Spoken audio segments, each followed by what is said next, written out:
Actually क्या हुआ था ना, मेरे ये स्टूडियो में ना आग लगी और मैं एकदम शॉर्ट्स पहन के आई थिंक था, मुझे तो वैसा है ही नहीं एकदम। श्रेया ने गाया था एक वर्जन और केके ने गाया था, तो नीचे मैं संभाल नहीं पाऊंगा, मेरा कोई सिक्योरिटी विक्योरिटी है नहीं। हाँ। और पर आपको कभी ऐसा नहीं लगा कि आ, आपके बनाए हुए गाने जब बाकी सिंगर्स गाते हैं और वो इतने पॉपुलर होते हैं तो सिंगर्स फेस बन जाते हैं 100%। राइट? और शायद आपको जो क्रेडिट मिलना चाहिए उतना क्रेडिट नहीं मिल पाता। वो तो कभी है, कभी वो तो है, होता है ऐसा। 100%। देखो इंडस्ट्री में ना सैक्रिफाइस भी एक बहुत इंपॉर्टेंट है, तो मैंने अपना फेस वैल्यू सैक्रिफाइस किया।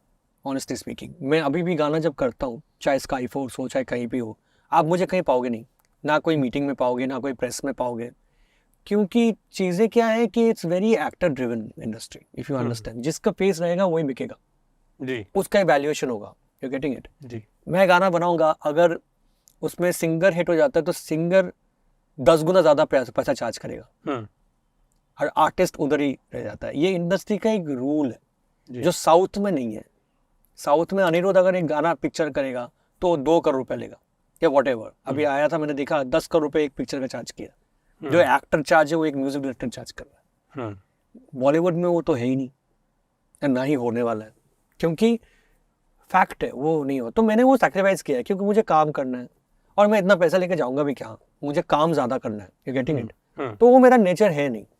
Very very very interesting stories. मेरा तो रुकने का मन नहीं कर रहा, मेरा मन कर रहा है ये तीनों भी उठा लूं। पर in the interest of time हम लोग आगे बढ़ेंगे। मैं आपको आपकी कुछ तस्वीरें दिखाऊंगा। दिखाओ। एसी बंद कर दो क्या, मैं तो फ्रीज हो रहा हूँ ऐसे। मेरी बहुत देर से फटी पड़ी है। तो पीछे पीछे वो जस्ट ऊपर कर दो, हाँ नीचे कर दो, थैंक यू। वो मेरे भी आ रहा है पूरा blow. First picture Shahrukh sir के साथ। अच्छा, इनके साथ भी मेरा बहुत अलग ही ये था। ये तो हम लोग ने इधर ही किया था स्टूडियो में, बाजू में स्टूडियो है।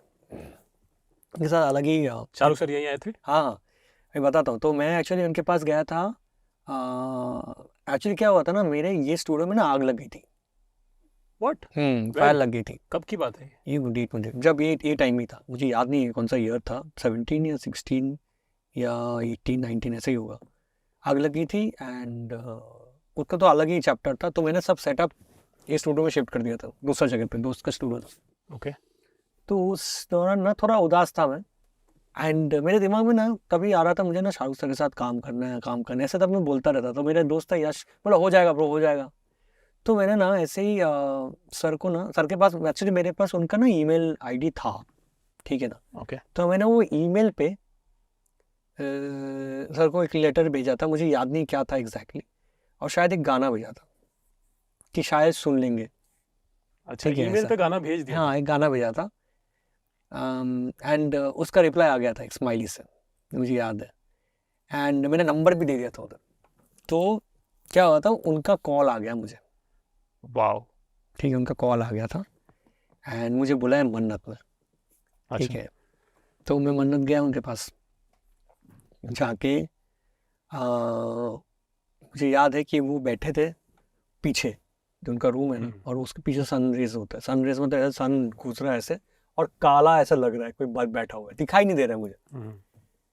तो और भी लोग थे उधर और मैं एकदम शॉर्ट्स पहन के आई थिंक था, मुझे तो वैसा है ही नहीं एकदम। मैं गया तो मैंने बोला पाजी मैं उधर आ जाऊँ क्या आपके पास में? हाँ, तो मैं उधर चला गया पास में ऐसे। तो मुझे बोला तू इधर बैठ जा, इधर। अच्छा। तो मैं बैठ गया, फिर बोला बोलो क्या कैसे करना है, कैसे। बोला तो बहुत चिल्ड आउट है भाई तो तो पहले क्यों नहीं मिला? तो मैं ना उनके साथ जुड़ गया था फैमिली। फिर उन्होंने मुझे बोला ये फिल्म कर रहे हैं, ऐसे ऐसे गाने हैं, ये सब हम लोग को बहुत सब चर्चा हुआ। जीरो का भी था। हाँ जी। तो तब ना मेरे साथ उनका एक ऐसा रिलेशनशिप हो गया ना कि मुझे लग ही नहीं रहा था मैं शाहरुख सर के साथ बैठा हूँ। हम लोग चिल भी कर रहे हैं, ठीक है ना। फिर क्या रिकॉर्डिंग था सर का, एक जगह पर हम लोग रिकॉर्ड कर रहे थे, पर्पल एज बाजू में ही है। तो रात को उन्होंने बोला लिया मुझे कि आज स्टूडियो में रिकॉर्ड करते हैं। तो मैं फिर चला गया उनके स्टूडियो में उधर। तो वो उधर बैठे हैं, मैं भी बैठ के चिल कर रहा हूँ। उससे पहले आप कभी नहीं मिले थे उनसे? कभी नहीं, फर्स्ट टाइम तो मिले वही थे। मेरा फिर चालू हुआ उनसे मिलना। फिर वी डिड जीरो। फिर उसके बाद भी मैंने बहुत काम किया उनके साथ। फिर उनका एक कुछ डब करना था, तो मुझे बोल रहे दानिश मैं आ जाऊँ क्या तेरे स्टूडियो में डब करना है? मैं बोला आप इधर आओगे ना तो नीचे मैं संभाल नहीं पाऊंगा, मेरा कोई सिक्योरिटी है नहीं। हाँ। मैं आपको करता हूँ। तो ही केम स्टूडियो में। अच्छा, यहाँ पर आए थे? वो जो दूसरा स्टूडियो दूसरे जहाँ पे वाले काम में। काम रहा था, उधर वो फोटो उधर का ही है। अच्छा। और इतना एम्बैरेस हो गया ना, तो मैंने उनको ले गया, मैंने सबको बोला देखो इधर ना शाहरुख सर आने वाले हैं, कोई जाके ऑटोग्राफ जो है बाद में लेना, फूल वूल माला वाला मत देना, ऐसा एम्बैरेसिंग है। हो गया, सबको समझाया। शाहरुख सर छुप के ऊपर गए, भाई साहब घुसे अंदर, और पीछे मतलब रास्ता भर गया फूल वूल लेके। मैं शाहरुख से बोला सर मैंने आपको बोला था ना ये सब होने ही वाला है ऐसा। फिर ये जो है फिर सब आके फोटो लेना, फिर एक एक चढ़ के। But he is very, is a gentleman, सबके साथ फोटो खींचे। मैंने बोला अभी सब छोड़ो, अभी उनको गाना गाना करके फिर वो गए। तो मैं भी खींच लिया फोटो, तो मैं भी खींचने वाला नहीं था। तो पाजी ने बोला तू भी आ जा एक फोटो ले ले। हम लोग का तो फोटो ही है नहीं, तेरे लिए आया हूँ तू तो तो फिर मैंने फोटो खींचा उनके साथ। तो ये उनका है, but he is gentleman. Correct. अरे के सर तो सर, ये कब की पिक्चर है? ये जलेबी के टाइम का है। मतलब this is my first film with Bhatt, Mukesh ji का फिल्म था जलेबी। एंड ये गाना जो है, ये भी गाना बहुत पुराना गाना था मेरा, वास्ते के टाइम का गाना था, पना मुझे खुद में पना देना। श्रेया ने गाया था एक वर्जन और के ने गाया था। एंड मुझे हर वक्त मुझे इच्छा था कि मैं के सर के साथ गाना करूँ, और आई थिंक यही लास्ट सॉन्ग था उनका भी मेरे साथ। अच्छा। एंड बहुत अच्छा, मतलब Which year was बहुत, ये भी देखना पड़ेगा मुझे, जलेबी जिस ईयर में था उसी ईयर का है। ओके, देखना पड़ेगा। तो हाँ ये था, तो मैं उनके साथ रिकॉर्ड किया, मुझे इतना अच्छा लगा ना, इतना क्लीन बंदा, बहुत अच्छे बंदे थे, मतलब क्लैरिटी वाला बंदा था। गाने में तो एक दो टेक में खत्म। अच्छा। पूरा गाना गाते थे, मतलब पूरा गाया वापस पूरा गाया ऐसा।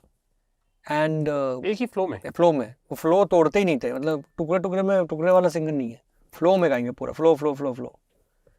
तो बहुत अच्छा एक्सपीरियंस हो उनके साथ में।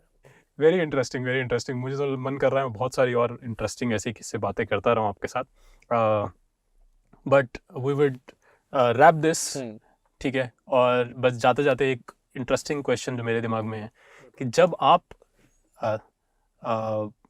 गाना नहीं बना रहे होते तो आप क्या करते हैं?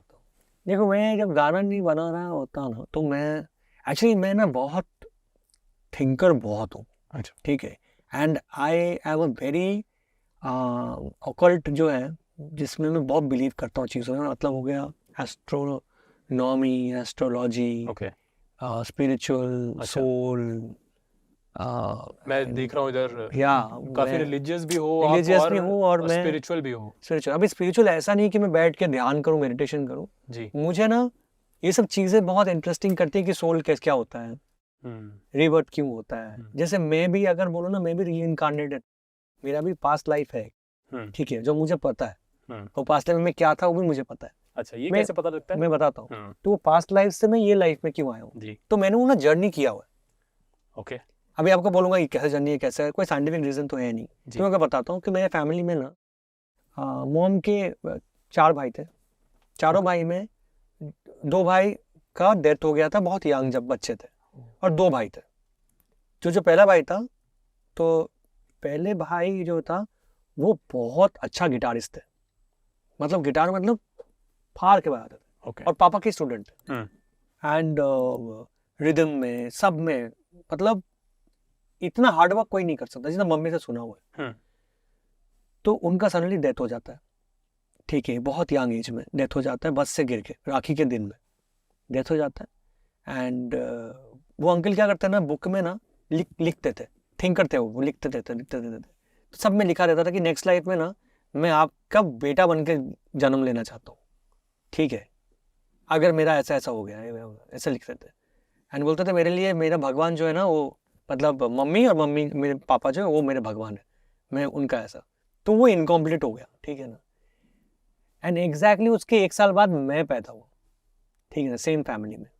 और मम्मी का क्या रहता है ना, मम्मी को सपने बहुत आते हैं, ठीक है ना, और मम्मी का सपना 6th सेंस बहुत स्ट्रांग है मम्मी का।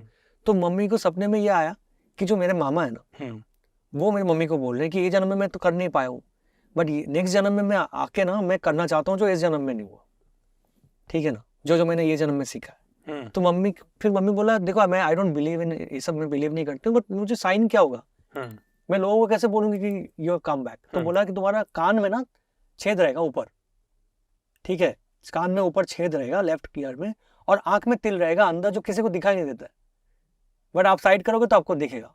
तो मैं जब पैदा हुआ तो मम्मी ने बोला हाँ पापा को कि एक बार देखो तो उसे कान में छेद है कि नहीं ऊपर, और आंख में तिल है कि नहीं।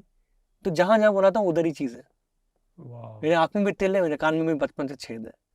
एंड मैं म्यूजिक बेस चालू किया एग्जैक्टली उसी टाइम में जब मेरे मामा का डेथ हुआ था, उस एरा में। तो इसलिए मैं सीखा ज्यादा नहीं हूँ, बट मुझे याद है, पापा से मैं सीखा नहीं हूँ, बट मुझे याद है कि ऐसा ऐसा हो सकता है। तो पास्ट लाइफ का कहीं पे, पास्ट लाइफ में बहुत ज्यादा स्पिरिचुअल था, मैं भक्ति मेरा बहुत था, और मेरे फैमिली में दादी is more spiritual then my mom and dad. तो मैंने दादी से वो इंस्पिरेशन लिया, एंड मैं बचपन से मंदिर जाता हूँ, जब छोटा था तब, जब मुझे पता भी नहीं था भगवान एग्जिस्ट करते हैं। तो कुछ भी मुझे मिलता था ना पैसे, तो मैं जाके मूर्ति लेकर आता था घर पे, और मैं उसी टेम्पल में जाता था जहाँ पे मेरे मामा जाते थे, और किसी ने मुझे बताया नहीं था कि वो टेम्पल में जाके पूजा करना चाहिए कि ऐसा। तो जब डॉट्स जोड़ता हूँ ना तो मुझे पूरा वो चीज़ याद आता है कि अच्छा यही है, सर्कल कंप्लीट होता है, तो दैट मीन्स रीइंकार्नेशन होता है, ठीक है ना। और सोल अगर स्ट्रांग हो वो ट्रैवल करता है। तो वो जो ख्वाहिश था मेरा डिजायर, वो ये जन्म में मेरा पूरा हो रहा है। वेरी इंटरेस्टिंग है ना। तो मैं ये सब सोचता रहता हूँ कि कैसा है, बुक भी पढ़ता हूँ बहुत सारे, अभी सीक्रेट्स पढ़ रहा हूँ, तो उसमें भी यही चीज है जो मेरे दिमाग में चलता रहता है ना। स्पिरिचुअल लीडर से भी बात की आपने? अभी जो भी स्पिरिचुअल लीडर्स है ना, वो आधे ज्यादा तो जो भी है वो मैनिपुलेट ही है, सब इधर उधर ऐसा होता है। तो ऐसा कोई स्पिरिचुअल लीडर है नहीं, बट मेरे गुरुजी हैं जो एकदम सिंपल आदमी मेरे ऐसे ही हैं, और उनको कोई भक्ति सत्संग करने की कोई इच्छा नहीं है।